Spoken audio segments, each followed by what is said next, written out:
Sorry to interrupt. We appear to have no sound on YouTube at the moment. Bear with me while I'm just trying to sort it.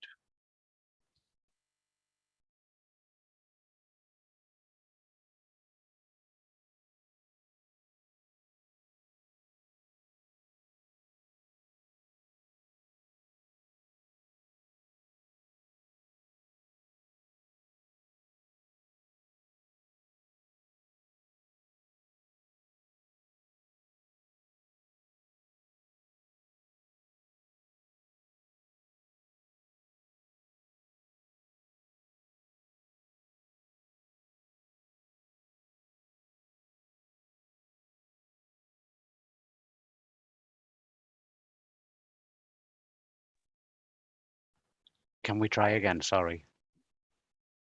Hello? That's better. Thank you. Good stuff. Yeah, an email on the 19th of July from Denise French, confirming a report is due to be submitted to this committee around the busgate scheme. And that was also going to be about kind of a scrutiny working party. I've noticed from the minutes, well, it's not on the agenda for this evening. I was wondering why, and it looks like it's been kind of pushed back November or March. I'm wondering whether we could be a bit more specific about that. Right. As it stands, and you'll be able to correct me if I'm wrong on this because you know a bit more about it than me. It's been scrutinised over the last 3 years, and it is due to go back now and to be looked at. So when they've sent it back, whether or not it goes ahead, whether or not whatever happens, then we're going to have it and we can look at what can be done or what can't be done in the way of either bus passes. That's if it even goes ahead. We don't even know if it's going ahead because it was done 3 years ago and we've had COVID since then. People are working from home, and according to the motor industry, 1 in 5 new cars are now either hybrid or electric. So there's a possibility it's out of date. So that's clear then, Chair, is it that it actually may not actually go ahead? We don't know. We don't know. It's not going to be up to us at the end of the day. Okay. Do you want to put any meat on the bones? Thank you, Chair. Just to supplement what you said, just with a small bit of information. The full business case is what's currently being prepared. 2 years ago, the outline business case was approved and scrutinised cross-party. So it's the full business case that's now being prepared, and on the current project timetable, that is due to come to this committee by the end of this calendar year. So it's not that far off now, probably December. And I think that will be the opportunity for members to, get into the various aspects they wish to before the full business case is submitted to government. Thanks, Chair.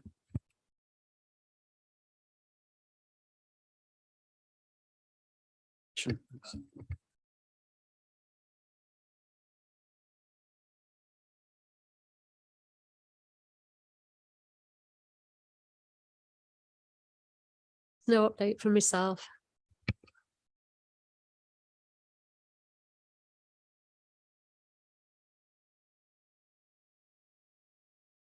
Introduce yourself here.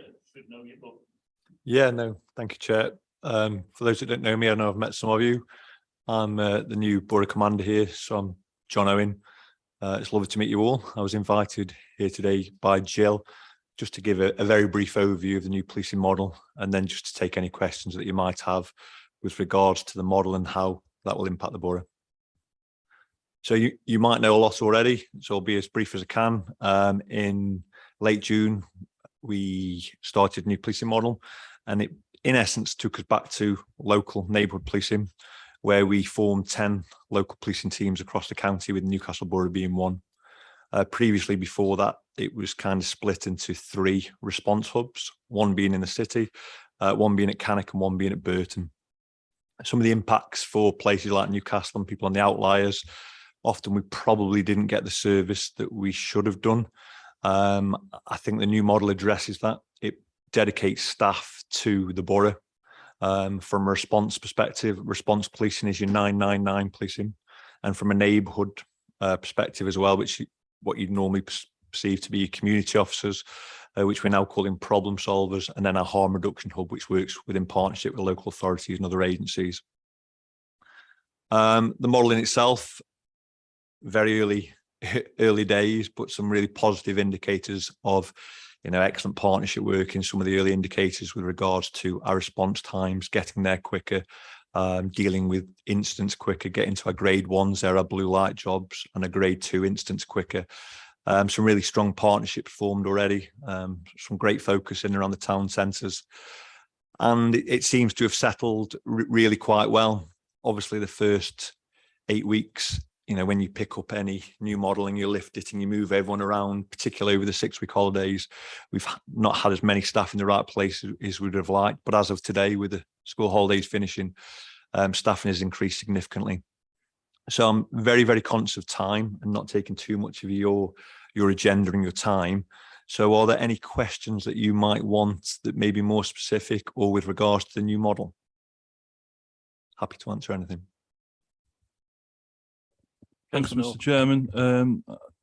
Good evening, John. Thanks for coming. I wonder if you could give me some sort of reassurance or outline how this new model will apply to the rural areas. Thank you. Yeah, no, absolutely.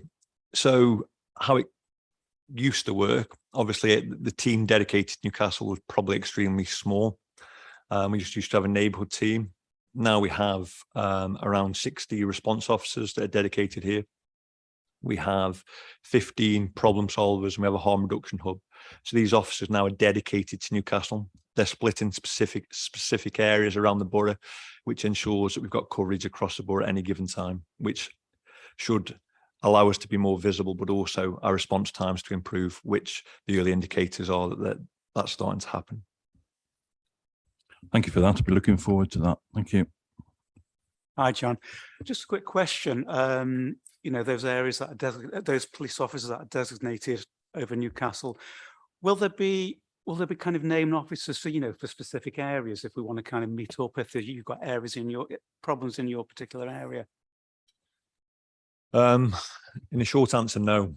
And the reason for that is that I now have command over all police and neighbourhood and response, where previously my predecessor just had ownership of neighbourhood. So which allows me really to look at the whole piece of 85 police officers and dedicate and move them as I see fit. So how they're kind of split is I have 5 response teams and I have 3 neighbourhood teams that are split into 5. They are split across all of those areas to kind of police and know what's going on in their areas, some of their the key individuals who they need to be aware of, crime hotspots, repeat victims, locations, offenders. But actually the reason that they're not named is because I want you to start linking in with the PCSO and the sergeant within that area. So the sergeant has an oversight of an area and they can coordinate. And then we've got the team of the 15 problem solvers. So should there be a problem, and I know Jill has seen this recently within an area, I can then move officers as I see fit to try and resolve any particular issue. Because the issue that you've got, because resources are finite, I've got 15 problem solvers. If I spread them across all of the wards, it doesn't go that far. But I've got the response officers now, so they're kind of dedicated to areas to kind of understand it, but they work on a 24/7 basis. So they'll work 2 days, 2 noons and 2 nights. So actually for you to have contact with them, they could be on a night shift or they could have 4 off and it could be another shift that are then on. So to give you some reassurance, you have got 24/7 coverage within all of your areas now, which you wouldn't have had before. You could have potentially had a neighbourhood officer who would work a pattern of 6 days on and 4 days off. And on those 4 days off, you would probably have no one covering your area. So to give you some reassurance, you will have officers in and around your area over a 24/7 period. Thanks for that. But if as councillors we needed to if there were several issues, who would we contact? So your first point of contact should be the PCSO, and we're probably very early doors into the model, and I need to get that out to you. So the sergeants have been dedicated to own particular areas, so you should have the contact details for the sergeants. So if there's anything that you need to raise, it will go through to them. They've got ownership of that area over that 24/7 period, and then they can look at what the best resolution to what you raised it is. Okay, thanks for that clarity, okay. John. Thanks. Lillian. One of the big problems, John, as you were aware of through my little emails, is people will not report a lot of crime because 101 isn't working. Now, I know that because I was involved in that way back in about 2014, 15, and unfortunately, the waiting time because that's one of my pet sayings, ring 101, otherwise it isn't a reported crime. The problem is, if you ring them up and the poor souls are on the mobile and they are told you were 15th in a queue, they won't ring. And that is one of the biggies for my community. It is, because I'm having a placard, please ring 101. Yeah, no, I absolutely get that. And 101 has had some issues nationally as well. It is one of the big things that the chief is trying to address with regards to our whole response. So the speed that we answer the phone, to the speed that we get there, to the quality of the investigation, to the outcome for the victim. So that is, in essence, to simplify what we're trying to do. So that's one of the things that the chief's trying to address. Although I would encourage, as an organisation, with regards to our way into the organisation, we have far more avenues than most other organisations. So 101, let's acknowledge it's not where it needs to be, but people can report through Facebook, Single Home Online, they can report through Twitter, and actually they can report instantly, and then we will get back to them as soon as we possibly can. But obviously, I would always encourage the advice it should give someone if it's an emergency and they need to dial 999. But we are working on the 101 system, but there are other avenues that they can report criminality as well. So let's be honest, the 101 is not where it needs to be, yeah. And we're trying to address that as an organisation. Thanks for that, John. No problem, I William. thought I'd better bring it up because I'm trying to avoid community earache. No, absolutely. And ultimately, if there's crime, there's ASB that needs reporting, it needs to be reported to us, not to yourself as councillors, doesn't it? I appreciate that. And if 101's not right, then ultimately, people will become frustrated. So I absolutely acknowledge that.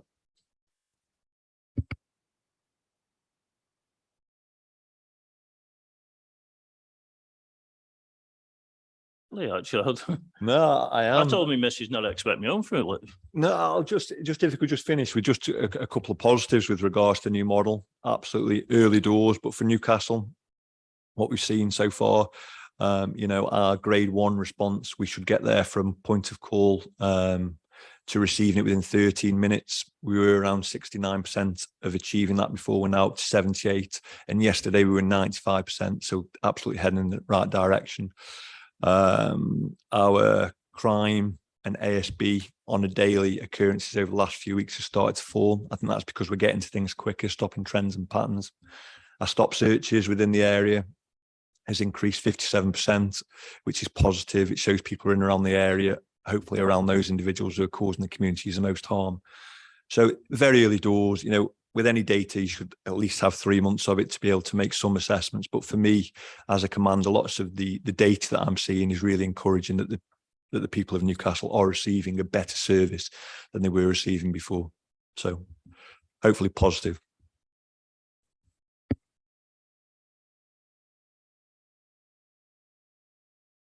Question: Why you've got him here? Once he's gone, he's gone.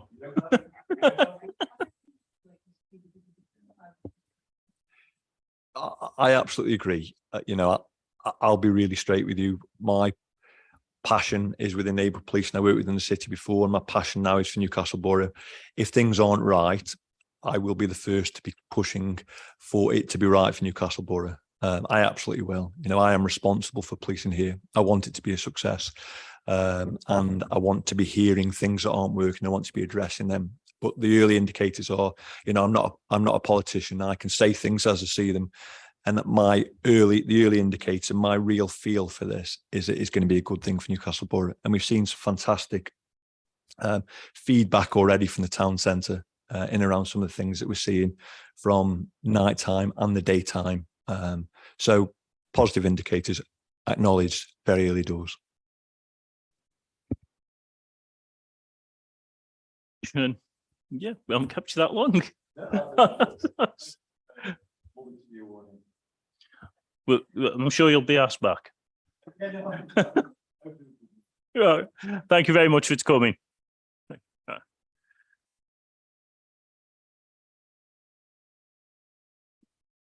Okay, item 6, is it? No, it isn't.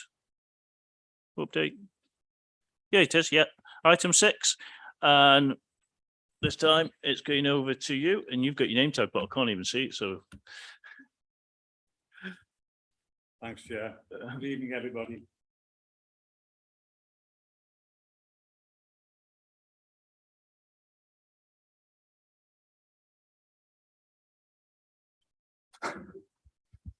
We, just for 2 years, we implemented during the COVID pandemic, which was a very challenging time for the service.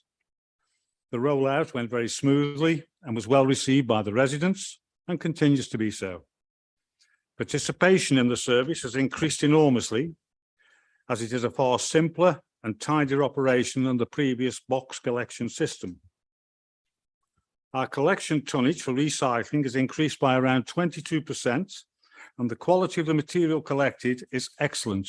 And this is confirmed by the positive feedback from our reprocessors who turn our material back into products. Now, we in Staffordshire have gone from one of the lowest performers for recycling to the second highest, with Staffordshire Moorlands marginally ahead. And on a personal note, I could not be prouder of our staff for bringing about such a transformation. I will now hand over to Andrew, and we'll give you a more detailed report on the service. Thank you. Thank you, Chair. Thank you, Councillor Johnson. I'll run through the report in terms of a presentation because it just hopefully simplifies it. So I'll run through that and then obviously happy to take any questions once we're through.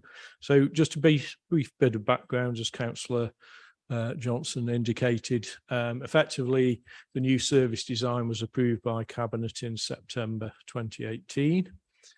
Hard to think that was 4 years ago, with a planned implementation date of September 2020. However, then the COVID pandemic hit. We had a 25% reduction in staff due to shielding and COVID itself. We had increased volumes of waste being collected in excess of 25% higher, and that was because everybody was at home doing lots of decorating and DIY things and creating very much more mess, and of course working from home as well. So the source separated service that we had effectively became impossible to operate. So what that meant was that we effectively had no choice but to bring forward the implementation of the twin stream new recycling service to May 2020. And that we achieved, and it became fully operational in August 2020. So where are we 2 years on? So the service did settle in very quickly. We increased the types of plastics that we were able to collect, which to include pots, tubs and trays.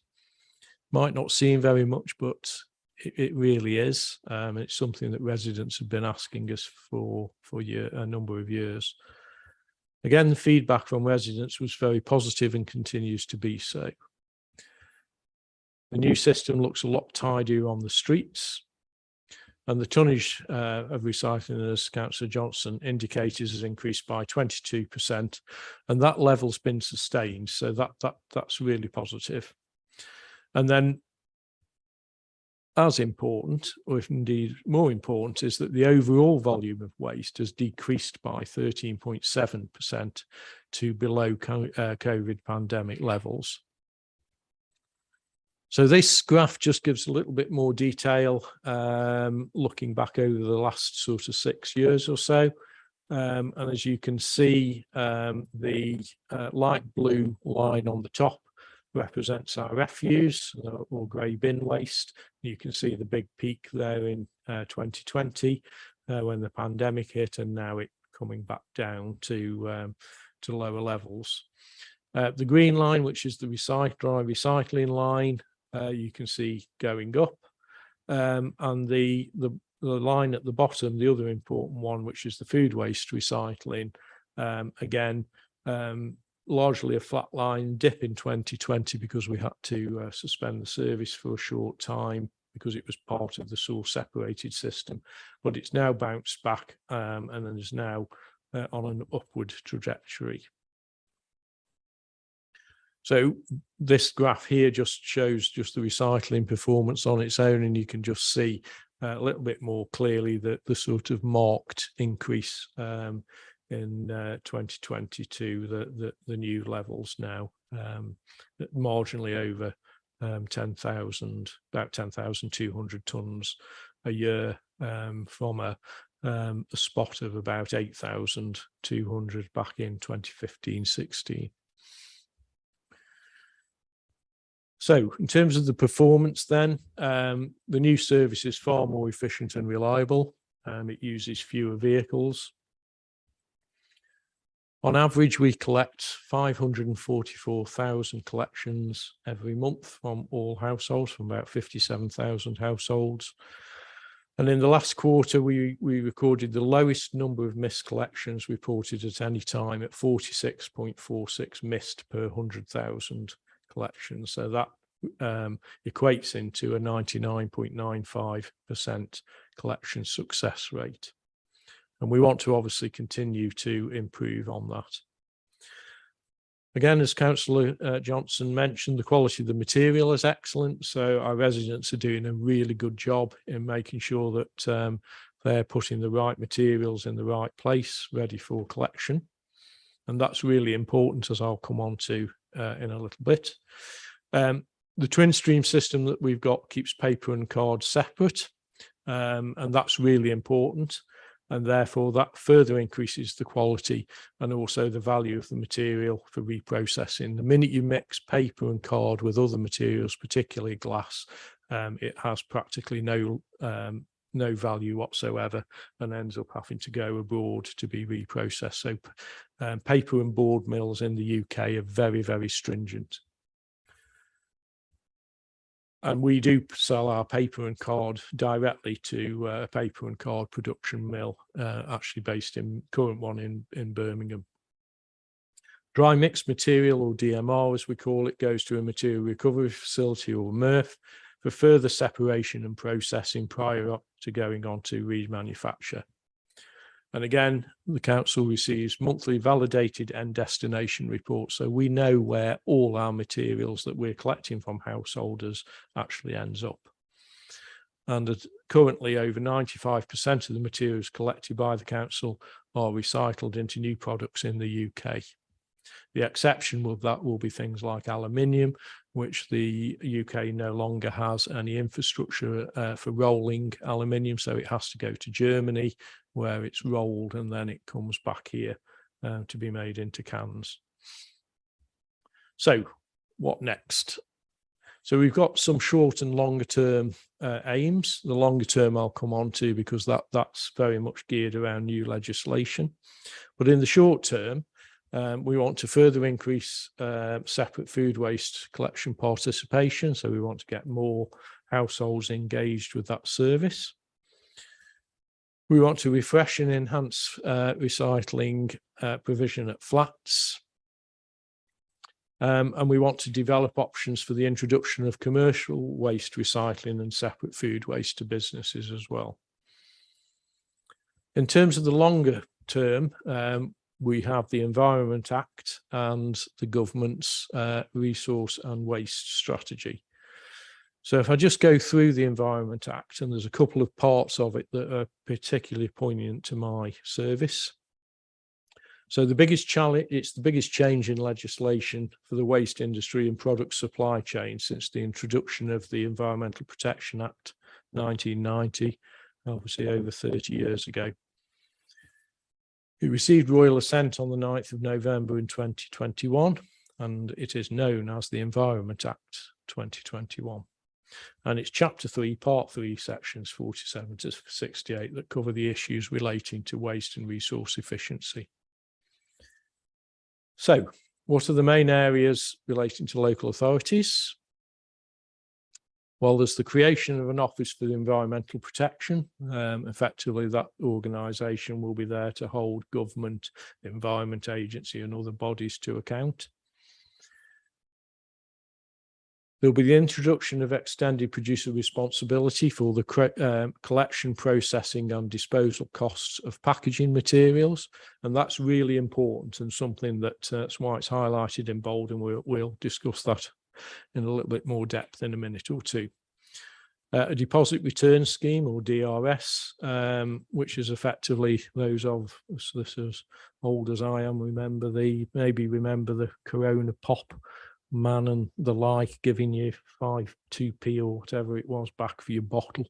Effectively, it's an reintroduction of that sort of scheme where effectively you'll be able to take bottles and other containers back to a supermarket or other retail outlets and get money or vouchers back.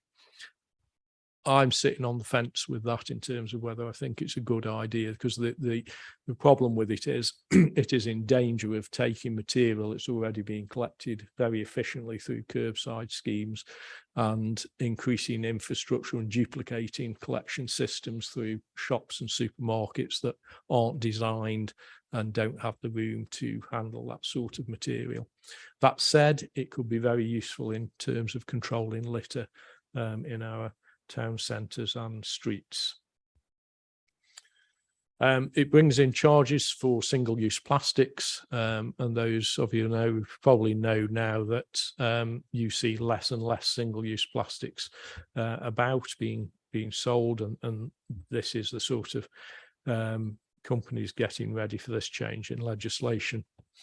And then the next really important one for us as a local authority is the separation of waste, or as it's known, consistency in collections, which for the first time in England will effectively make all of us as local authorities collect all the same materials. It already happens in Wales and Scotland and Northern Ireland, but hasn't happened here up to now. And the idea is that it takes confusion out of the system. I just wanted to show this because this is really the change that I want to get over, and this is what government is trying to do. It's trying to effectively move to what's called a circular economy. And by that, we mean that everything that we produce can have another life. And if the loop itself is effectively the supply chain. So we have raw materials in, they go through a design process, they're manufactured into products, the products are then sold through retailers to all of us as consumers, and then we consume them and throw them away effectively. And it's that end of life where we come in as a local authority, and we've got the key strategic role then to decide whether those materials go back into the loop for reuse and remanufacture, or they fall out of the supply chain and go for disposal. And obviously what we want to achieve is them going round and round in that circular economy process. So if I just give you some more details on the extended producer responsibility. So effectively it outlines the requirement for all producers, so this is the producers of packaging, to cover the full net costs of their products after they have been used for their primary source.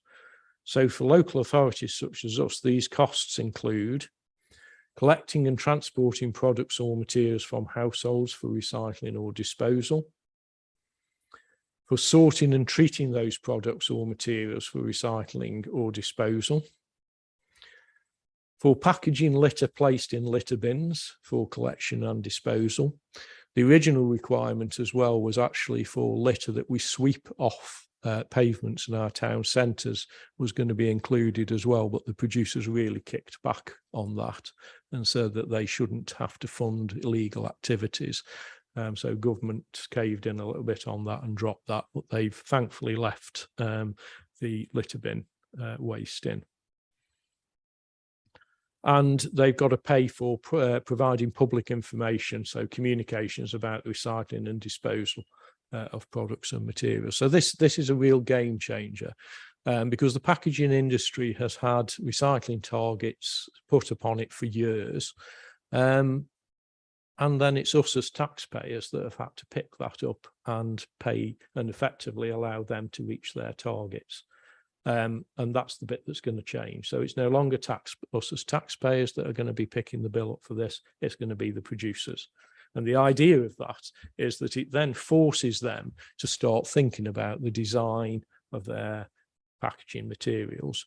So my pet hate is Pringles boxes, which are made of at least 3 different composite materials, and you can't recycle them.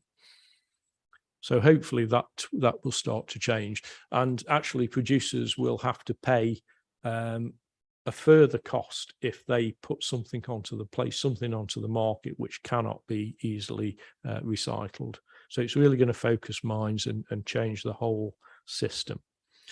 That said, they're also going to want their pound of flesh out of us as local authorities as well, because they're now paying for those services.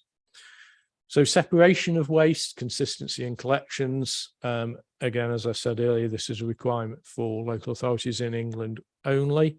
Food waste, separate food waste will have to be collected at least weekly. We're already doing that, but we're one of the few. 4 waste streams will have to be collected separately from household waste, so glass, metal, plastic and fibre, so paper and card. Again, we're already doing that.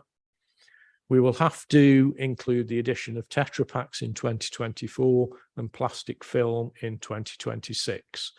At the moment, there is no end market for those 2 lots of materials. So that is why we don't collect them at the moment. And there will also be a requirement for businesses to separate waste, the same as a householder. So this is going to be a potentially massive and significant impact on businesses that at the moment don't have to do that.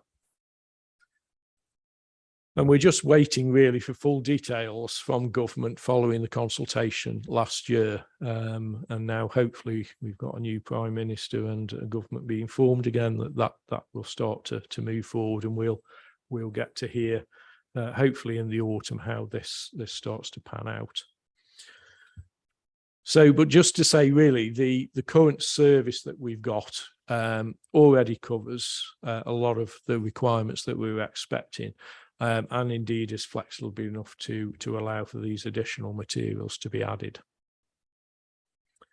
And that's it. Happy to take any questions. Councillor Noel. Thank you, Chair. You got my name right the first time. You've lost that now. Thank you for that report. Thank you for that report. This is a very challenging area, and I, for one, would like to congratulate the portfolio holder, Andrew, and your team in terms of the effort and the amount of things that you put in place very effectively. Before the changes happened, I was getting regular emails every single week on poor performance. I hardly get one now, and when that does happen, it's followed up very quickly by one of your team, and it's addressed to the customer's satisfaction. But I would like to know, obviously the success of this depends on the customer buy-in, and I would like a little bit more information on how you expect to reach the residents in terms of making sure that they buy into this and make sure it's successful, because it's okay having these ideas, but if the customers don't buy into it, then it's a failed opportunity. So a little bit more on that, please, would be appreciated. Thank you.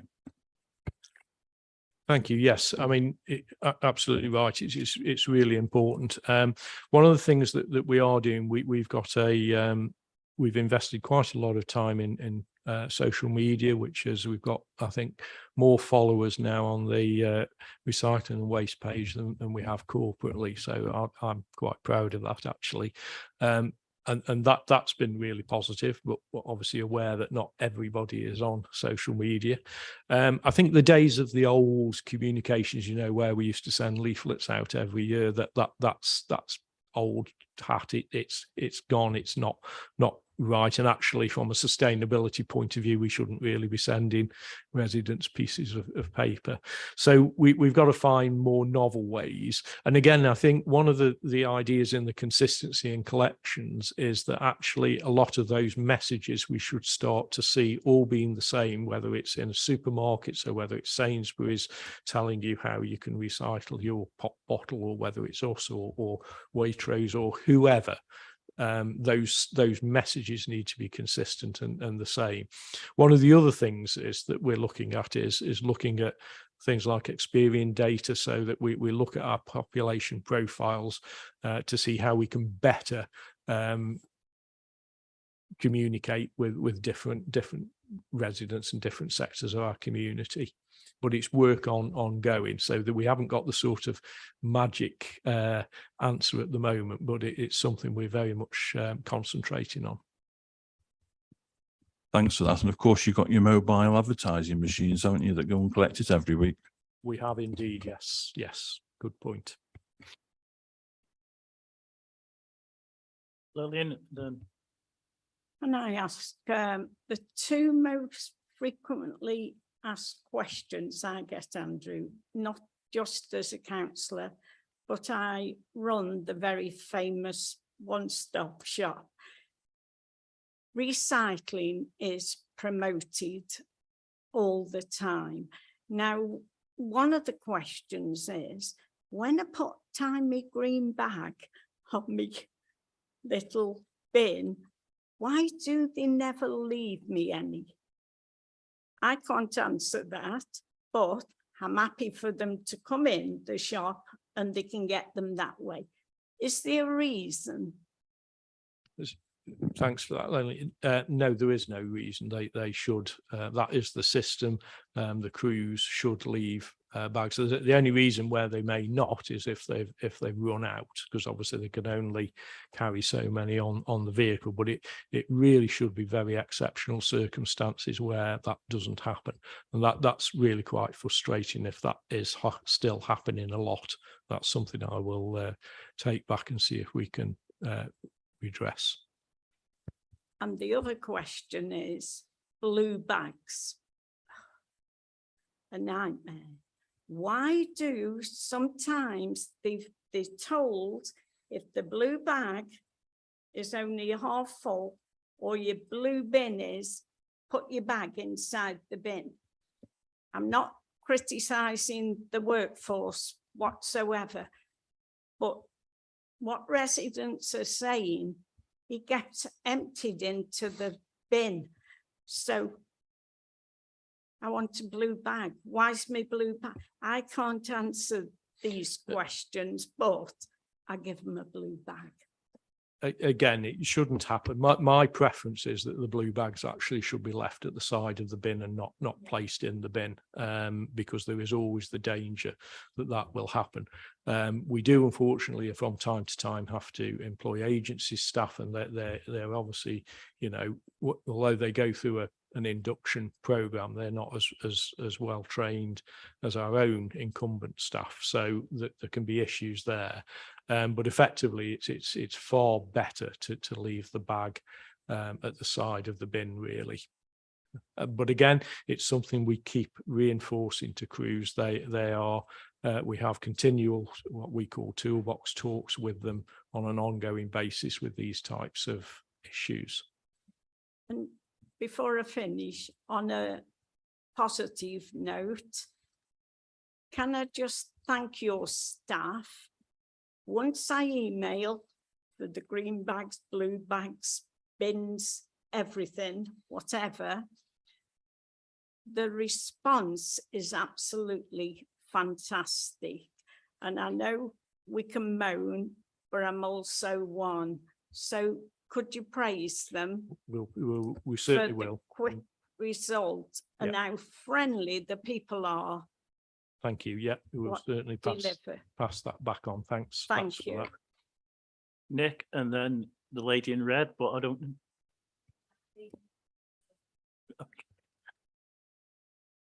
Yeah, hi Andrew. Yeah, I think you said you were struggling with take up with the food waste collection. What sort of levels have you got of take up with that, and how are you going to encourage people to get on board more? That's that's a really good question. Participation, we think at the moment, the last check we did was it's around about 27%. So we want to clearly get that up. And I think the problem is what we have is the core of people that really want to do it. I think there's then a number of issues going forward. One, it's not a particularly pleasant thing to do, to have a, if you like, or perception is that it's not a pleasant thing to do to have a caddy in your kitchen and you're filling it full of scraps and things like that. And it's just seen as messy, and whereas you can, throw it in your bin traditionally, and you sort of don't see it, if that makes sense. So I think we've got to get over that. I think there's a perception that when you speak to people, they'll say, well, we don't create food waste, because they automatically assume it's the scrapings off your plate. It isn't necessarily the bits of vegetables that you use in food processing. So when you're actually making a meal, you're taking the leaves off your cauliflower and things like that. That's still food waste. And as Councillor Holland pointed out last week, there are actually still a lot of people that do compost at home, and that's absolutely fine and great, to be honest. That ideally is the preferred route. I mean, what we want to see is with the food waste service, we want the participation up, but we don't necessarily want the tonnage up, although we want the tonnage to drop in the residual waste. And one of the things that happens when you start separating it is that you realise just how much you're wasting, and therefore behaviour change sort of analysis says that you will then amend your habits. So what you want to see is food waste then sort of going down, if that makes sense. And at the moment, the levels are horrendous. I think nationally, including probably manufacture as well, about over 30% of the food we grow is wasted. It is never eaten, and I think that's quite appalling, really, in all honesty. And that's something that we as a local authority, and indeed nationally, need to try and resolve. You'll never get rid of it entirely, but there is still a huge amount of waste that probably could be avoided. I'm not sure if that's really answered the question. It's a really difficult one, to be honest, in terms of how we get to the next tranche of people to try and encourage them to take part. Councillor Jacqueline from Silverdale. Councillor Brown here. I want to echo what other councillors have said about the efficiency of your service and how quickly the response is. Two things. On page 9, the graph I was looking at, I wanted your thoughts, Andrew, on the correlation between the introduction of fees for garden waste and subsequent take-up. And secondly, you alluded to when you have supply crews, and that one of the things that was reported to me is when different crews go out and they don't always return the bins to the correct areas. So could we have your thoughts on those two issues, please? Yeah, absolutely. In terms of the garden waste, the take up, has been really good. We've got over 20,000 subscribers. That's getting on for around about 50% of the residents that have got access to a garden. In terms of the tonnage, actually, and again, the problem you have with garden waste is it's very seasonal. So it depends. So this year, our tonnage is actually down because we've had a very hot, dry summer. Last year, it was the opposite, because we'd had it was quite wet. So it's difficult to compare year on year. However, if you look at it over a trend, we're probably picking up about 80% in tonnage terms of the material we used to pick up when it was a free service. So that sort of says to me that the people who are subscribing are the people who used the service originally.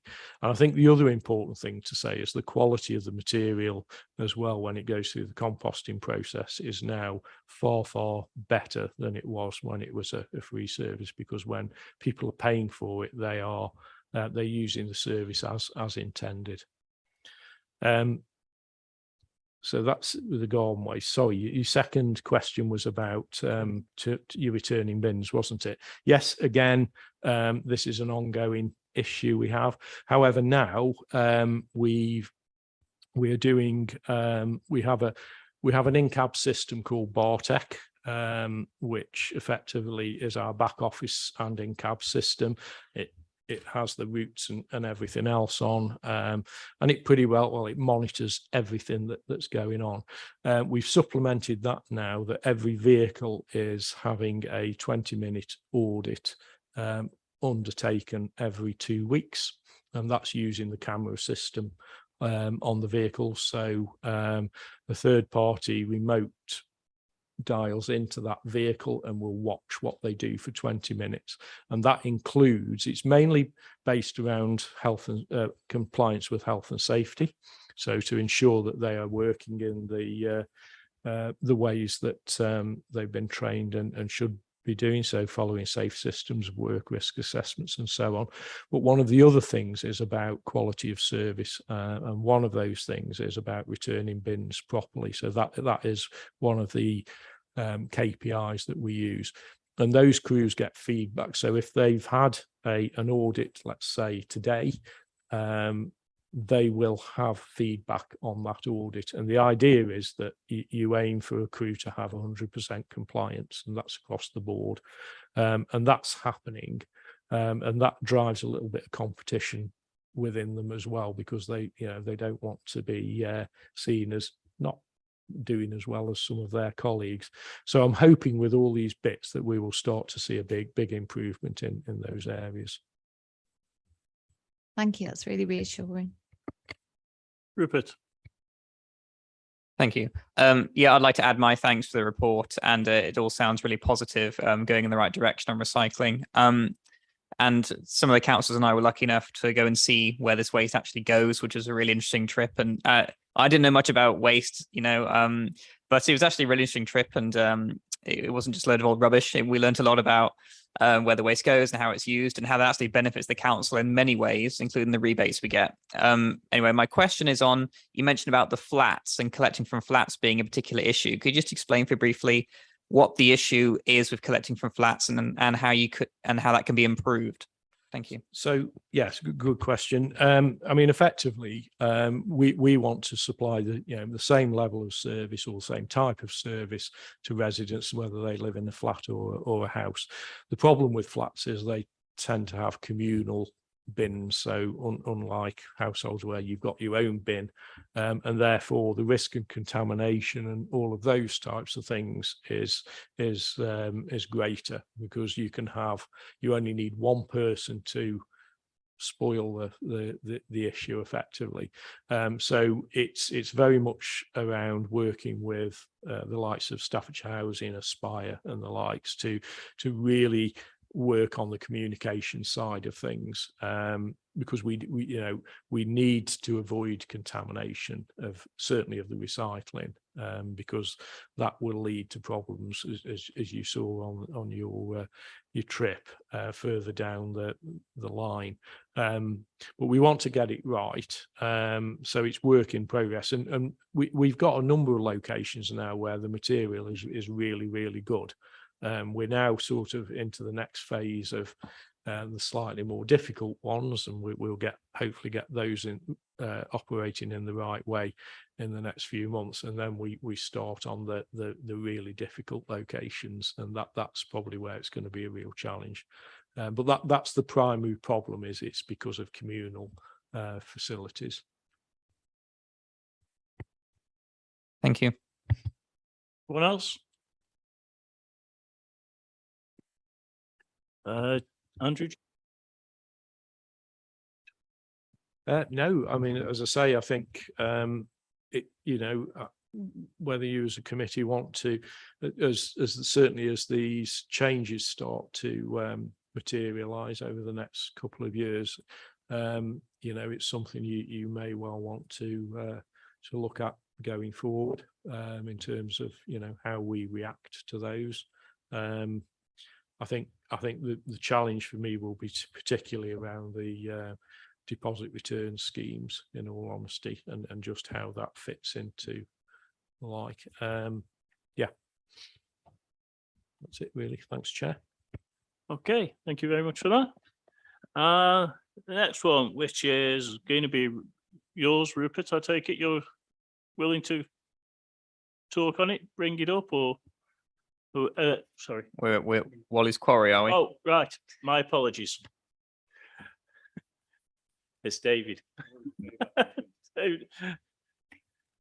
Okay. Mr. Adams, David. Thank you. Yes, either. Good evening, members. You'll hopefully recall that at your last meeting, I came along and gave an update on the current position associated with the odours from Wally's Quarry landfill site. As said previously, Cabinet receives updates at each of its meetings on the issues relating to the odours, and the latest Cabinet update report from the September meeting, which is actually taking place tomorrow, is attached to your agenda.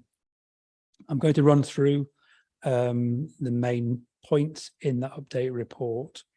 The first area covered within the report is the legal process associated with the statutory nuisance and the abatement notice that this council serves on the operator of the landfill on the 13th of August last year. Members will be aware that following the service of the abatement notice, an appeal was lodged with the court by the operators of the site. This appeal triggered a detailed and lengthy legal process set by the court, which has to be completed before the abatement notice, on the assumption that the council can successfully defend the appeal, can actually take effect. The disclosure or exchange of documents that have a bearing on the case process has been completed, as has the exchange of witness statements and reports prepared by the respective experts in their fields. This has been an enormous undertaking with vast amounts of information being exchanged between the parties already. Next up will be a pre-trial review, which is due to take place on the 20th of September, with the final hearing scheduled for the 24th of October of this year, and is expected to take up to four weeks to complete. Next section in the report is the update in respect to the complaints data in section 3. Complaints to the council and to the Environment Agency since your last meeting are amongst the lowest in weekly numbers since the start of the year. Complaints continue to be monitored on a daily basis, and where any spikes in complaints occur, the Environment Agency endeavour to investigate whether there were any particular on-site operations that may have led to an escape of odours, or whether it is felt that the noticeability of the odours are a result of climatic conditions. In respect of the air monitoring data in section 4, there are still 4 static air monitoring stations that are deployed in strategic locations around the landfill. And again, members will recall that these monitors record the level of hydrogen sulfide on a continual 24-hour basis. And the table in 4.2 of the report details the percentage of the time when hydrogen sulfide has exceeded the World Health Organization annoyance thresholds. Readings from the static monitors are currently at a relatively low level, at a level that's similar to those which were often seen during the autumn and winter of last year, prior to the high spikes that were experienced in January and late February through to April of this year. However, it is still not possible to say with any certainty at this stage whether this would result in odours and complaints is due to the additional capping and gas capture operations undertaken on the site, or whether it is a reflection of the current climatic conditions during the summer period particularly, that aid the dispersion of the gases from the landfill. time will tell whether that is the case or whether the operations on the site has had a material impact on reducing the gases that escape from the site. Turning to the regulatory activity carried out by the Environment Agency, as detailed in section 4.4 of the report, the EA have advised that their officers continue to attend the site regularly as part of their primary regulatory responsibilities to ensure the effective implementation of their contain, capture and destroy strategy for landfill gas management. The EA also advised that the permanent and temporary capping works are progressing to their agreed plan, as well as gas capture rates running at around 2,900 to 3,000 cubic meters per hour, which is an increase from the 2,100 cubic meters per hour from March earlier this year. Hope members have found this brief update informative, and as always, happy to answer any questions you may have through the chair. Richards, Borough. I wanted to ask about, I go past the site quite regularly and it seems to be getting quite high. What intentions do you have for usage of that site based on kind of the gases that are coming out? Will it be used, and how high are they going to go on kind of filling it, and when might it actually be filled? Because it seems to be quite high. Thanks, Chair. The site is being filled and will then ultimately be restored in accordance with the planning permission that was granted for the site by Staffordshire County Council. The County Council are the relevant planning authority for this site. So that dictates the final levels, and then the site will be restored, landscaped over a long period, and then there's a continuing monitoring of gas from the site. In terms of when, second part of your question, Councillor, in terms of when the site will be full, I think I'm correct in saying that 2025 is the date when it will cease to accept waste, the type of waste that it's accepting now, after which it can only then accept inert waste, which is part of the restoration process. Now, I'm saying that's slightly guarded because I don't have that information in front of me, but I think that is the rough timeline. Thank you.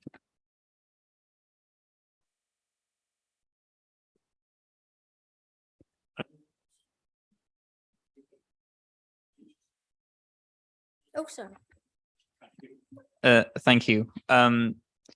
First, I'd like to express disappointment with how we had to get recently a freedom of information request to learn about 2 further permit breaches that happened at Wally's Quarry earlier in the year, and the fact that the published CCS number that they had was wrong and had to be corrected by a member of the public, which didn't really bode well for the regulation of the site. My question is about, obviously you mentioned about the there seems to be some correlation perhaps between temperature, weather conditions, and the complaints and emissions from the site. Are we passing on those concerns as part of our case that this may well worsen as we get in towards colder months? Is that forming part of our complaints about the site, our fears about the future weather conditions affecting the emissions? Thanks, Chair. Yes, there's been a lot of work done by the Environment Agency in particular to determine that correlation between, as I mentioned earlier, climatic conditions and how often and to what extent the landfill gases are noticed off the site. And again, I think we discussed it at the last meeting, but a combination of low wind, low temperature and low air pressure does seem to lead to an increased number of complaints, both to the council and to the Environment Agency about foul odours. And of course, during the summer, the warmer temperatures, higher pressures is the opposite. So it's known that there has been a correlation between that. But of course, the fundamental point here is that if the contain, capture and destroy strategy that the EA deploy on the site is working effectively, in other words, that whatever gas is being produced is being contained within the site, it's been captured and fed into the gas utilization plant and destroyed, then there should be far less gas escaping the site, irrespective of what the weather conditions are.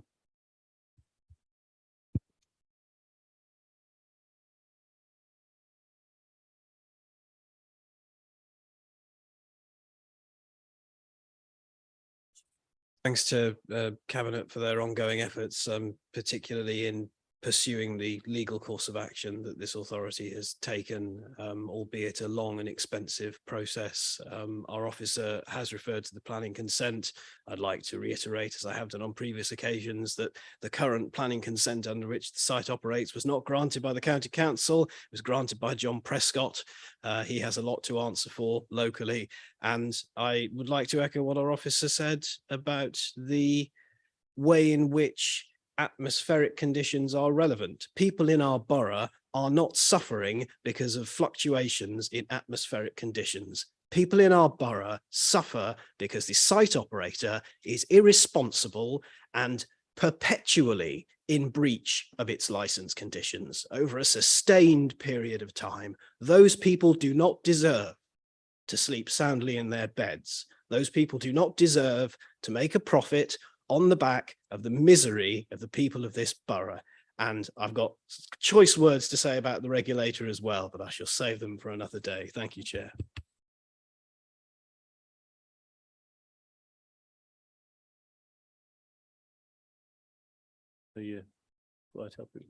No, thank you. Thank you for the questions.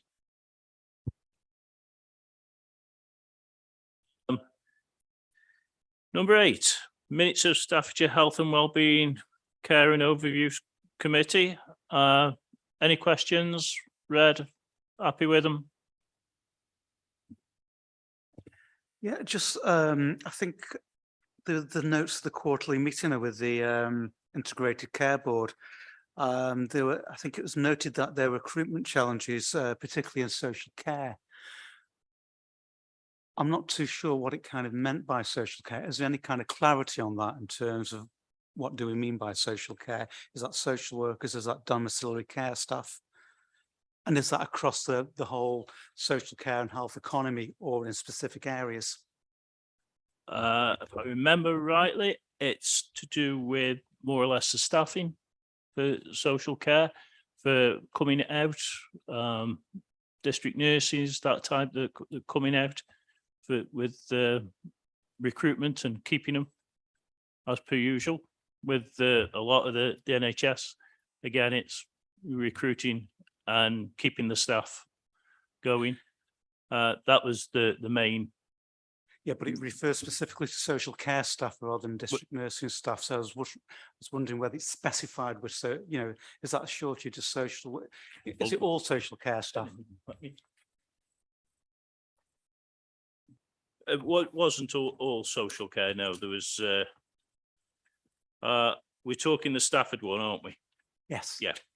If I'm right, and Councillor Norcott, you can clarify on that because you. Thanks, Chair. I didn't actually attend that actual meeting. However, I have had some feedback with the team leader of social work, and we're quite blessed in Newcastle that we haven't got any recruitment issues as regards social workers at the moment, and we've got a full complement of staff. Obviously, there's always recruitment problems when people leave and taking on those natural progressions of their careers, etc. But she informed me of the eight teams that she's got in Newcastle, that they're all full capacity at the moment. So we're quite blessed with that. That isn't the case for other areas of Stafford, I have to say. If memory serves me right, it's also one of the Tamworth, one of the that their hospitals caught fire, Mhm. and that could, again, caused problems, not only for the social care side of it, the mental health side of it, the actual getting to visit them, some taking 3 buses instead of 1. But that was the main thing there. Okay, and just one more question about the retire and return scheme. Do we know how that's progressing at all? Councillor Norcross. I have no information, Chair, unfortunately, on that one. Yeah. In that case, can we get back to you on that? Absolutely, yeah. That's fine. Yeah. Thank Make you. a note. Oh, sorry.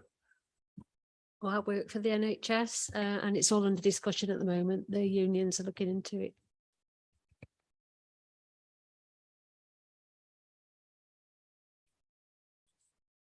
Really? We'll get back to you as soon as we've got something. Okay.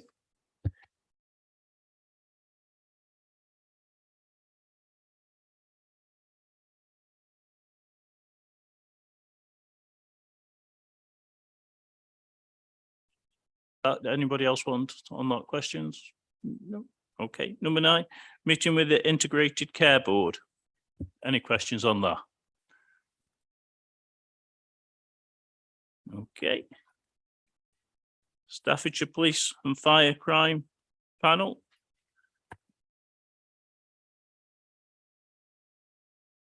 No. Okay. Working program. Go on. We've got to fill a working program. I've got one for the next one, which is going to be the Tri-Services, that they are doing a outreach centre in Mountcop. I want them to come up and give a piece on that. We don't know what else. We've got a few. We've already got a couple, haven't we, already on for? The only one at the moment for 28th November is Tri-Service. It is a Tri-Service. So does anybody else want anything else putting on for that particular one? We now do, obviously, the environment. We also do culture. Councillor Diamond. You remember my name. Thank you very much for that. Thank you, Chair. I've met you a few times. I'm not going to say anything on that one. Yes, thank you, Chair. I did send an email, copied yourself in 21st of August about an item about how much we spent in the borough in the last 5 years on the tennis courts. And I've been asked for it to go onto the works programme, please. Okay, yeah, that's on. Thank you. We also deal with culture, so we'll have the anniversary 850. That'll cover that one, I think, for that month. December. Anything that anybody wants to bring up in December? We've got nothing on December at the moment, have we? Oh. I've got 28th of November is the next meeting. Okay, November. I thought it'll be March. Sure. Sorry. So November is the next meeting. Yeah. After that, it'll be March. It'll be March, right? Okay. In that case, that's one where we'll bring you and yours. We've got an environmental one for March. We'll keep that nice and secret. Sorry, Doc. It's okay. We were talking about Basford Gate and the report coming in December, but we obviously haven't got a meeting in December. So do we need to discuss that business case in November if it's actually going to go in December? Because if we leave it till March, we'll have missed that opportunity to actually have input into it. And as you know, myself and Phil are right in the middle of where the traffic will be dispersed to, should that take place. So. Thanks, Chair. Thanks, Councillor. Yes, I should have said earlier, apologies. It would be a special meeting of this committee that we would look to convene through the chair as soon as that FBC, that final business case, is ready for scrutiny.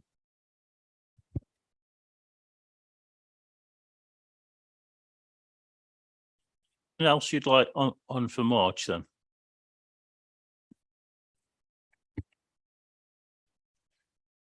Chair, I've been contacted about bike routes and safe parking of bicycles, which would come under both environment and health. If I've asked Jeff Durham to look into it for me and find the contacts, and we're sort of struggling to find a specific person responsible for that. But if it could be put onto the agenda, I'd be very grateful.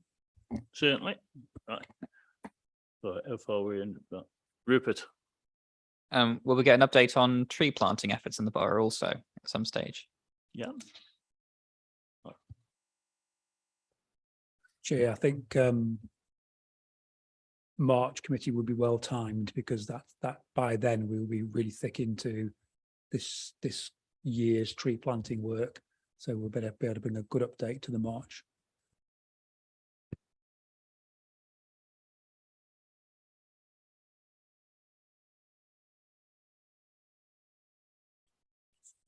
Go. We'll be happy at that. I'll be asleep. I've gone to sleep and forgot what we ended up putting down if we go any further. Any public wanting a question? We ain't got any public, so that's that sorted. Any urgent business? That's that done. And seeing if I've got the months totally wrong, our next meeting is the 28th of November. I was giving you a month off, that was all. So I'd like to close the meeting and thank you all for coming. And we'll make sure your names are in front of you next time. But